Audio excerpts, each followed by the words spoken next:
Hey, this is Natalie again, and I stopped the last video a little bit short because I didn't want to make a long video. I figured many little videos would be better. But I wanted to talk about what I do for meals, shelf-stable, long-term meals right now when we can't go to the grocery store, and we're trying to keep food in our house, but food that our children will eat. I have 2 children and a husband, and food that they will eat, but also food that is healthy for us. So I just pulled out some stuff here, and I'm going to try to adjust my computer. Well, let's just do this. Start with protein. So if I take first of all, let me do this. If I take a plate, and I don't have my plate with me, which is the 5 food groups. I don't usually keep a my plate in my house. But if I take this plate and I divide it into fourths, and then think I have milk on the side. If I divide it into fourths, because that's what a my plate is, I do a fruit, vegetables, grains, and meat. Or if you're like me, and for meals, you want to do more half vegetables, so take away the fruit and do half vegetables, that's okay too. We want to get 3 vegetables a day and 2 fruits a day. So if we do that, then we get the 4 food groups plus 1 food group on the side, the milk, which I'll talk about too. So let's start with protein.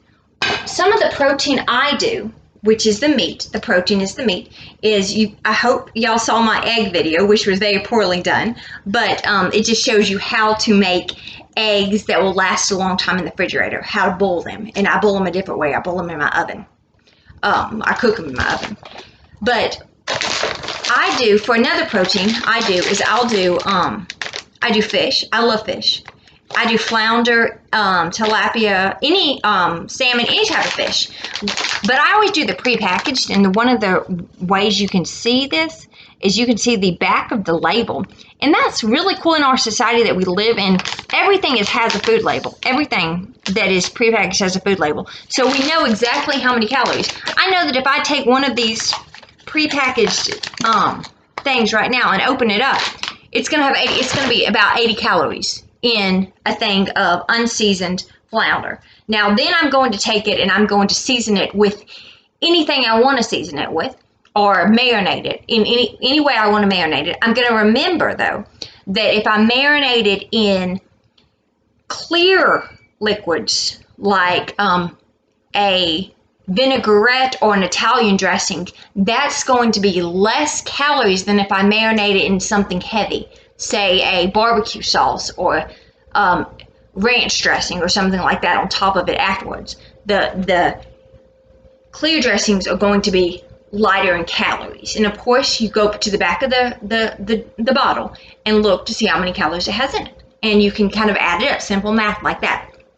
Of course, like I said, if you need help, I'm here to help you, natalie.stevens@achr.com, or you can hit me up on our Facebook page, and I will be more than happy to help you navigate your way through any of this that I'm talking about today. I also do chicken, and I live off of chicken because I've never met a chicken I don't like. I usually go for frozen because frozen lasts longer, and my family, I might not be wanting to come home right after work or right now working at the house and then being tired, and because I'm doing so much other stuff, homeschooling my kids, blah, blah, blah, blah, and then make a huge meal. So if I buy refrigerated chicken, it won't last in the refrigerator but like a week, whereas frozen chicken will last in the freezer a lot longer than that. So that's my theory behind the frozen. Speaking of lasting, let's go to the vegetables and the fruit. Now, I buy a lot of frozen vegetables. That's the majority of the vegetables I have are frozen. I like these small packages because you can put them in the microwave and for 6 minutes and steam them. And that's really the best way to cook, is steaming things. And so I do these, and I have to get vegetables, of course, that my children will eat. So peas and green beans, or kid food is what we call them. And I'll just season them with salt and pepper. And these are green vegetables. Now, if you do like a vegetable like a corn or a potato, I'm going to count that as my grains, and we'll get to grains in a minute. So we're thinking green vegetables, or even non-green like carrots or tomatoes, things like that, those are going to be my vegetable and fruit category. Now, if you have a big family and you're like, I'm going to have steam fry 4 of those, that's okay too, because this is one of the other things that I do, is I have bird's eye vegetables that I take and I either steam these in the microwave, and these are not steamable bags, but you take these, you pour a little in a bowl, put a little water over them, and you can put them in the microwave, and that's the same as steaming. Or I like to stir fry mine with a little bit of canola oil or olive oil or even avocado oil. Now, just a side note, everyone thinks olive oil is the best oil you can buy, and it is a really good oil, though linoleic acid is just really good. But one of the things that I recommend if you're on a tighter budget or if you have a big family is canola oil, because it's cheaper. The way it's made is as far as the bonding of the fats, or it's just as good as olive oil, but it's cheaper, and that's the reason I do more linoleic oil. I do more canola oil than anything else. I just buy a big thing of it at Sam's and pour it in a small container and go throughout the year, and that's how I do it.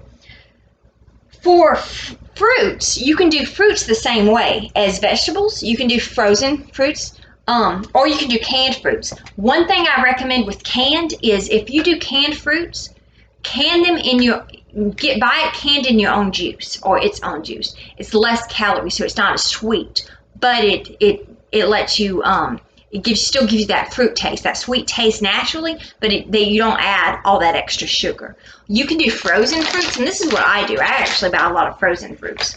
I buy Good Snacks, these frozen fruits right here.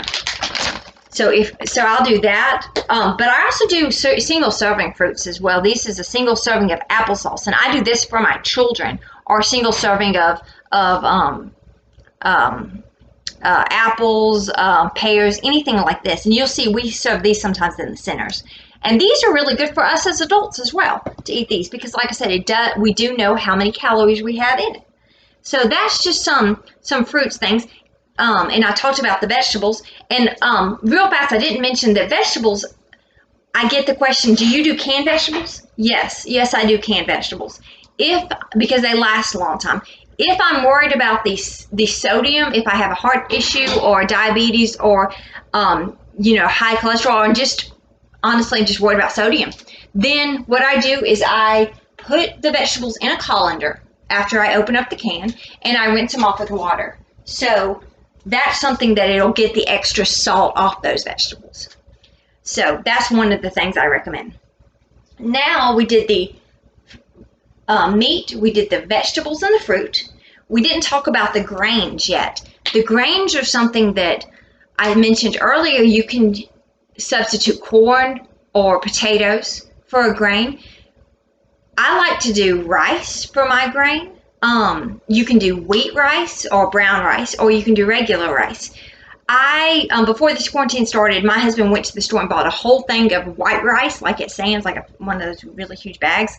And so we have been having rice for days. That's okay. We can do that. Remember, it's about moderation, variation, and balance. So moderation.